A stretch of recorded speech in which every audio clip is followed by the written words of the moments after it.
League थी वो पाकिस्तान अलग चाहती थी और जो कांग्रेस थी वो चाहती थी कि एकीकृत भारत बना रहे। और शपथ ग्रहण समारोह की एंडिंग होते ही इंडिया के गवर्नर जनरल और इंडिया के प्रेसिडेंट एक जुलूस के साथ बाहर आते हैं। एक मेंबर जो प्रारूप समिति के थे उनकी डेथ हो गई। उस टाइम संविधान सभा में 284 मेंबर ही मौजूद होते हैं।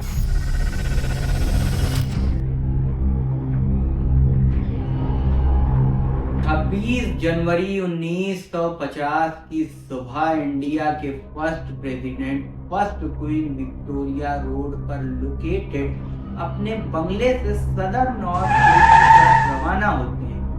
ठीक 9:50 पे वो सदर नॉर्थ कोर्ट पहुंचते हैं और ठीक इसी टाइम दुनिया भर के मेहमान गवर्नमेंट हाउस के दरबार हाल के अंदर इकट्ठा होते हैं। और जैसे ही 10 बजता है तो प्रेसिडेंट की वाइफ नामगिरी और प्रेसिडेंट के फैमिली मेंबर्स भी दरबार हाल के अंदर आते हैं, जहां इन्हें रिस्पेक्टफुली 20 सीट्स के ऊपर बैठाया जाता है। और ठीक 10:12 पर इंडिया के गवर्नर जनरल चक्रवर्ती राजगोपालाचारी और प्रेसिडेंट डॉक्टर राजेंद्र प्रसाद ये दोनों लोग नॉर्थ कोर्ट पहुंचते हैं और 1 मिनट के अंदर ही ये लोग दरबार हाल की सीढ़ियों पर पहुंच जाते हैं, जहां पर इनका वेलकम इंडिया के पहले प्राइम मिनिस्टर पंडित जवाहरलाल नेहरू जी करते हैं। और वो इन लोग को दरबार हाल पर इनकी सीट तक ले जाते हैं। इन लोगों के पीछे मौलाना अब्दुल कलाम और सरदार पटेल जैसे लोग चल रहे होते हैं। अब मंच पर गवर्नर जनरल को दाईं और प्रेसिडेंट को बाईं सीट के ऊपर बैठाया जाता है। और ठीक 10:15 बजे बैंड की धुन के साथ नेशनल एंथम स्टार्ट होता है और दरबार हाल के जो गेट होते हैं उनको बंद कर देते हैं। और ठीक 10:18 पर चक्रवर्ती राजगोपालाचारी इंडिया के रिपब्लिक होने का अनाउंसमेंट करते हैं और साथ ही में संविधान सभा का प्रोसीजर भी पढ़ते हैं, जिसके अंदर इंडियन रिपब्लिक के पहले प्रेसिडेंट के नाम का अनाउंसमेंट किया गया होता है। और शपथ खत्म होते ही चक्रवर्ती राजगोपालाचारी जी प्रेसिडेंट को दाईं सीट पे बैठने के लिए कहते हैं और खुद बाईं सीट पर बैठ जाते हैं। इसके बाद सीजीआई हरिलाल जे कृष्णदास कानिया जी प्रेसिडेंट को शपथ दिलाते हैं और दरबार हाल के गेट्स को खोल दिया जाता है और गवर्नर जनरल का फ्लैग उतारकर इंडियन रिपब्लिक का फ्लैग फहराया जाता है। इसके बाद नेशनल एंथम होता है और 31 तोपों के साथ इंडियन रिपब्लिक के पहले प्रेसिडेंट को सलामी दी जाती है। 10:28 पर गॉर्ड ऑफ ऑनर खत्म होते ही प्रेसिडेंट अपनी स्पीच देते हैं और 10:35 पर इंडिया के होम सेक्रेटरी प्रेसिडेंट से शपथ ग्रहण समारोह के एंडिंग की परमिशन मांगते हैं। और शपथ ग्रहण समारोह की एंडिंग होते ही इंडिया के गवर्नर जनरल और इंडिया के प्रेसिडेंट एक जुलूस के साथ बाहर आते हैं, जहां पर गवर्नर जनरल को एडीसी मिंटो रूम में ले जाते हैं। वहीं पर प्रेसिडेंट को उत्तरी गलियारे के ऊपरी बरामदे के अंदर ले जाया जाता है। इसके बाद जो भी मेहमान होते हैं वो दोबारा जो है बैठते हैं और कैबिनेट मिनिस्टर्स की शपथ ग्रहण शुरू होती है। उन लोग को शपथ दिलवाई जाती है। 63,96,729 रुपयों के खर्चे, 2 साल 11 महीने 18 दिनों की कड़ी मेहनत और 114 के बाद 26 जनवरी 1950 को आखिरकार इंडियन रिपब्लिक को अपना खुद का संविधान मिलता है। संविधान मिलने की खुशी के साथ साथ इंडियंस को यह खुशी थी कि इंडिया में जो ब्रिटिशर्स के द्वारा अपॉइंट किए जाने वाले गवर्नर जनरल थे उनकी जगह अपने खुद के प्रेसिडेंट मिले थे। यह खुशी काफी थी। इसके साथ ही साथ इंडिया पर राज करने के लिए ब्रिटिशर्स जो भारत शासन अधिनियम 1935 और स्वतंत्रता अधिनियम 1946 को लेके आए थे, उसका भी पूरी तरीके से खात्मा हो जाता है, जिससे इंडिया से पूरी तरीके से ब्रिटिशर्स की नींव खत्म हो जाती है। अगर बात करें इंडियन कॉन्स्टिट्यूशन की नींव की और इंडियन कॉन्स्टिट्यूशन की ज़रूरत की, तो इसकी कहानी शुरू होती है साल 1950 से 200 साल पहले 1757 की पलासी और 1764 की बक्सर की लड़ाई से, जहां से इंडिया के अंदर एंट्री होती है ब्रिटिश ईस्ट इंडिया कंपनी की। वो कंपनी इंडिया के अंदर, बंगाल के अंदर शिकंजा कसने के लिए, राज करने के लिए टाइम टाइम पर कई सारे एक्ट्स लाती रहती थी। यही से इंडिया के अंदर सेंट्रल एडमिनिस्ट्रेशन की नींव पड़ती है और यही सारे एक्ट आगे चलकर इंडियन कॉन्स्टिट्यूशन की सीढ़ियां बनते हैं। और साल 1918 के अंदर इंडिया के स्टेट सेक्रेटरी एडविन मॉन्टेग्यू और वायसराय लॉर्ड चेम्सफोर्ड ने इंडियन कॉन्स्टिट्यूशन में सुधार के लिए एक प्रोजेक्ट तैयार किया। इसे मॉन्टेग्यू चेम्सफोर्ड प्रोजेक्ट या 1919 का भारत शासन अधिनियम के नाम से जाना जाता है। इस प्रोजेक्ट के अंदर डबल चेम्बर वाली लेजिस्लेटिव की बात कही गई होती है। इंडिया के अंदर यहाँ से लेजिस्लेटिव की स्टार्टिंग होती है। इसमें जो डबल चेम्बर वाली लेजिस्लेटिव होती है, तो इसमें एक होता है लोअर चेम्बर।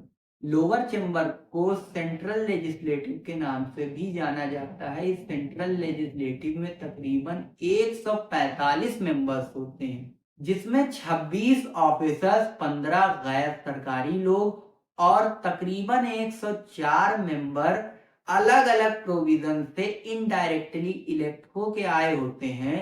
और वहीं अगर बात करें अपर चेम्बर की, जिसे काउंसिल ऑफ स्टेट कहा जाता है, इसमें 60 मेंबर होते हैं, जिसमें 26 मनोनीत और बाकी 34 इलेक्टेड लोग होते हैं। इस नियम में सेंट्रल लेजिस्लेटिव ज्यादा पावरफुल और ज्यादा रिस्पॉन्सिबल होती है। और साल 1920 में इंडिया के अंदर आम चुनाव होते हैं और यहीं से इंडिया रिपब्लिक होना स्टार्ट होता है। और 9 फरवरी 1921 को ड्यूक ऑफ कनाट की प्रेजेंस में एक समारोह होता है, जिसमें पार्लियामेंट का उद्घाटन होता है। और इस अधिनियम की धारा 84 में बताया गया कि ठीक 10 साल बाद एक कमेटी बनेगी जो इंडिया के अंदर संवैधानिक सुधारों की जांच करेगी। और 8 नवंबर 1927 को प्राइम मिनिस्टर स्टैनली बार्टलिन की अगुवाई में साइमन कमीशन को बनाया जाता है। इस कमीशन के अंदर टोटली ब्रिटिश मेंबर शामिल होते हैं। इसमें कोई भी इंडियन नहीं होता है और किसी इंडियन के ना होने से इंडियंस इसका विरोध करते हैं और इंडियंस इसके खिलाफ प्रोटेस्ट करते हैं। वहीं इंडियन नेशनल कांग्रेस और मुस्लिम लीग इसका बॉयकॉट करने का डिसीजन लेती है। बात करें इस साइमन कमीशन के सपोर्ट की, तो साउथ इंडिया के अंदर एक जस्टिन पार्टी करके एक ग्रुप होता है जो इसका जो है सपोर्ट करता है। 3 फरवरी 1928 को जॉन साइमन की लीडरशिप में 7 मेंबर्स वाली व्हाइट मैन कमीशन, जिसे साइमन कमीशन कहा जाता है, इंडिया के अंदर आती है। जैसा कि हम आपको बता चुके हैं कि लोग प्रोटेस्ट करते हैं, इसका विरोध करते हैं, तो इसी में कई सारी हड़तालें, स्ट्राइक्स होते हैं। उसके अलावा लोग इसको काले झंडे दिखाते हैं, साइमन गो बैक के नारे लगाए जाते हैं, कई सारे जो है प्रोटेस्ट होते हैं। इसी तरह लाहौर के अंदर प्रोटेस्ट कर रहे लाला लाजपत राय को पुलिस बुरी तरीके से कार्रवाई करती है और पुलिस की कार्रवाई से लाला लाजपत राय बुरी तरीके से इंजर्ड होते हैं। ठीक उसी साल लाला लाजपत राय की डेथ भी हो जाती है। साल 1925 के टाइम के इंडिया के स्टेट सेक्रेटरी लॉर्ड बर्कनहेड ने हाउस ऑफ लॉर्ड्स के अंदर चैलेंज किया था कि इंडियंस अपना खुद का एक ऐसा कॉन्स्टिट्यूशन बना ले जिसमें महान लोगों की आपसी सहमति और के उपाय हों। और नेशनल मूवमेंट के लीडर्स ने इसका जवाब दिया और साल 1927 में मद्रास अधिवेशन के अंदर नेशनल मूवमेंट के जो लीडर्स थे उन्होंने 2 बड़े फैसले किए। पहला बड़ा फैसला था साइमन कमीशन का सहयोग न करने का, और दूसरा बड़ा फैसला था कॉन्स्टिट्यूशन के ड्राफ्ट के लिए सर्वदलीय सम्मेलन करना। इस सम्मेलन में all India liberation federation, all India Muslim league और सिख सेंट्रल जैसे ग्रुप शामिल थे, और 19 मई 1928 को कॉन्स्टिट्यूशन का ड्राफ्ट तैयार करने के लिए कमेटी का गठन किया गया। कमेटी के अध्यक्ष बनते हैं मोतीलाल नेहरू जी। इसके अलावा सुभाष चंद्र बोस, अली इमाम और तेज बहादुर स्प्रू जैसे लोग मेंबर्स इसके बनते हैं। बाद में आगे चल के जयकर और एनी बेसेंट जैसे लोग भी इस कमेटी के मेंबर बनते हैं। मोतीलाल नेहरू जी के बेटे पंडित जवाहरलाल नेहरू को इस कमेटी का सेक्रेटरी अपॉइंट किया जाता है। ये कमेटी सांप्रदायिकता की प्रॉब्लम, डोमेनियन स्टेटस के मुद्दों के साथ इंडियन कॉन्स्टिट्यूशन पर डिस्कस करने, इसे निर्धारित करने का एक संक्षिप्त विवरण दिया जाता है। और अगस्त 1929 के अंदर ये कमेटी सर्वदलीय सम्मेलन के अंदर अपनी रिपोर्ट सौंपती है, और 26 जनवरी 1929 को कांग्रेस का वार्षिक अधिवेशन पंजाब प्रोविजन के लाहौर के अंदर होता है, जहां कांग्रेस पूर्ण स्वराज का घोषणा पत्र तैयार करती है। इसमें कहा गया कि अगर अंग्रेजी हुकूमत 26 जनवरी 1930 तक भारत को उसका प्रभुत्व नहीं देती है, तो इंडिया खुद को इंडिपेंडेंट घोषित कर देगा। कांग्रेस ने 26 जनवरी की डेट को पूर्ण स्वराज दिवस घोषित कर दिया, और साल 1933 में संविधान सभा का विचार पंडित जवाहरलाल नेहरू जी द्वारा अभिव्यक्त किया गया, और 1936 में फैजपुर सेशन में कांग्रेस औपचारिक तौर पर संविधान निर्माण के लिए संविधान सभा की मांग करती है। और 1938 में नेहरू जी और अगले साल 1939 में चक्रवर्ती राजगोपालाचारी जी संविधान सभा के गठन के लिए आवाज उठाते हैं, जिसे अगस्त 1940 में ब्रिटिश गवर्नमेंट मान लेती है। और वहां से इंडियन पॉलिटिकल ग्रुप्स का सपोर्ट जीतने के लिए स्टैनफोर्ड क्रिप्स को मार्च 1942 में इंडिया भेजा जाता है। इस मिशन को क्रिप्स मिशन कहते हैं। क्रिप्स मिशन में यह भी कहा गया कि संविधान के निर्माण के लिए एक संविधान सभा बनाई जाएगी, जिसे मुस्लिम लीग और कांग्रेस दोनों रिजेक्ट कर देती है। सितंबर 1945 में ब्रिटेन के अंदर चुनी गई नई गवर्नमेंट इंडियन कॉन्स्टिट्यूशन को बनाने के लिए एक संविधान सभा बनाने की बात कहती है, और इसे पूरा करने के लिए ठीक 6 महीने बाद मार्च 1946 में Stafford Cripps, Lord Pethick Lawrence और बी अलेक्जेंडर को एक मिशन देकर, जिसे कैबिनेट मिशन कहते हैं, के साथ इंडिया भेजा गया। टाइम कांग्रेस और मुस्लिम लीग के बीच में इंडिया के फ्यूचर को लेके काफी टेंशन चल रही थी। जो मुस्लिम लीग थी वो पाकिस्तान अलग चाहती थी, और जो कांग्रेस थी वो चाहती थी कि एकीकृत भारत बना रहे। ये मिशन शिमला सम्मेलन में मुस्लिम लीग और कांग्रेस के बीच समझौता आसान बनाने के लिए कोशिश करता है, और यह मिशन फेल हो जाता है। इस मिशन के तहत जुलाई 1946 में संविधान सभा के मेंबर्स के लिए इलेक्शन भी होता है, जिसमें कुल 389 मेंबर डिसाइड होते हैं, जिसमें से 296 के लिए इलेक्शन होते हैं, जिन्हें प्रांतों की विधान सभाओं के जरिए इलेक्ट किया जाता है। में कांग्रेस 208, मुस्लिम लीग 73 और 15 अदर पार्टीज और इंडिपेंडेंट मेंबर्स इलेक्ट होते हैं। ये इनडायरेक्ट इलेक्शन होता है, और 9 दिसंबर 1946 को संविधान सभा की पहली बैठक दिल्ली के काउंसिल चैम्बर की पुस्तकालय भवन में होती है।